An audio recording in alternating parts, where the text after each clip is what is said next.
Finish பண்ண ப்ளவுஸுக்கு stone lace வைக்கலாம். இப்போது உங்கள் மிஷினில் அட்ஜஸ்ட்மெண்ட் பண்ணிக்கோங்க. அதாவது நீங்கள் எப்பயும் நார்மலாக தைக்கிற தையலை விட இந்த தையல் வந்து கொஞ்சம் பெரிய சைஸாக இருந்துச்சுன்னா உங்களுக்கு ஊசி உடையாது. ஸ்டோன் லேஸுக்கும் எந்த பிரச்சனையும் இருக்காது, ஊசிக்கும் எந்த பிரச்சனையும் இருக்காது. அதனால் ஃபஸ்ட்டு என்ன பண்ணணும், நம்ம முன்னாடியே ப்ளவுஸில் நம்ம இதை இறக்கி ஊசியை இறக்கி 2 கட்டு கட்டிடணும். கட்டின பிறகு மேலே லேஸ் வைக்கணும். ஸ்டோன் லேஸ் வச்சு அதுக்கப்புறமும் ஒரு சின்னதாக ஒரு லாக் ஒன்று போடுற மாதிரி கட்டிடணும். கட்டிட்டு நம்ம மெதுவாக ஊசியை கொண்டு போகணும். நீங்கள் தையலுடைய சைஸ் 3 இதில் வச்சுருக்கிறதுனால உங்களுக்கு ஊசி உடையாது. அதனால் நீங்கள் தைரியமாக தைக்கலாம்.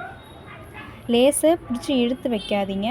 துணியை டைட் கொடுத்துட்டு லேஸை வந்து கொஞ்சம் லூஸ் கொடுத்து தைங்க. அப்போ தான் லேஸ் பிய்யாது. ஏன்னா அது ஒரு பிளாஸ்டிக்கு இதில் தானே ரன் பண்ணியிருக்காங்க. அதனால் நீங்கள் ரொம்ப இழுத்து தைச்சிங்கன்னா லேஸு பிச்சுக்கும். அதனால் லேஸை லூஸ் கொடுத்து தான் தைக்கணும். ஒரு லேஸ் வந்து குறிப்பிட்டு ஒரு 1.25 இல்லைன்னா 1.5 மீட்டர் இருக்கும். ஒரு ப்ளவுஸு நீங்கள் நார்மலாக இருக்கிற அளவு பார்த்தீங்கன்னா ஒரு லேஸ் ரோல் வாங்கினீங்கன்னா ஒரு ப்ளவுஸுக்கு கரெக்டாக இருக்கும், கைக்கும் கழுத்துக்கும். அது கொஞ்சம் பாடியாக இருக்கிறவங்களுக்கு கொஞ்சம் உடம்பு அதிகம் சுற்றளவும் கழுத்தளவு இறக்கம் அதிகமாக இருக்கிறவங்களுக்கு என்ன பண்ணலாம், ஒரு ரோல் வாங்கி இன்னும் 2 ரோல் வாங்கி ஒரு ரோல் ஃபுல்லாக யூஸ் பண்ணிவிட்டு இன்னொரு ரோலில் பாதி போதும். லேஸை விட இது கொஞ்சம் உங்களுக்கு காஸ்ட் கம்மியாகவே வரும்.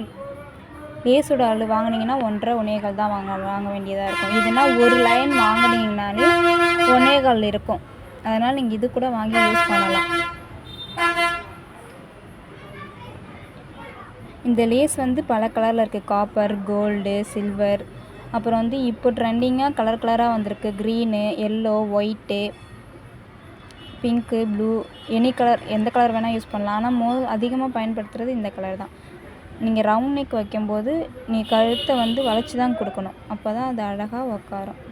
லாஸ்ட்டுக்கு நீங்கள் கொண்டு வந்த பிறகு கட்டிடணும். கட்டினா தான் அந்த லேஸ் தனியாக எடுத்துகிட்டு வரும். இல்லைன்னா லேஸ் பிரிஞ்சு வந்துடும். கட்ட எப்பயுமே மறந்துடாதீங்க. கட்டணும்.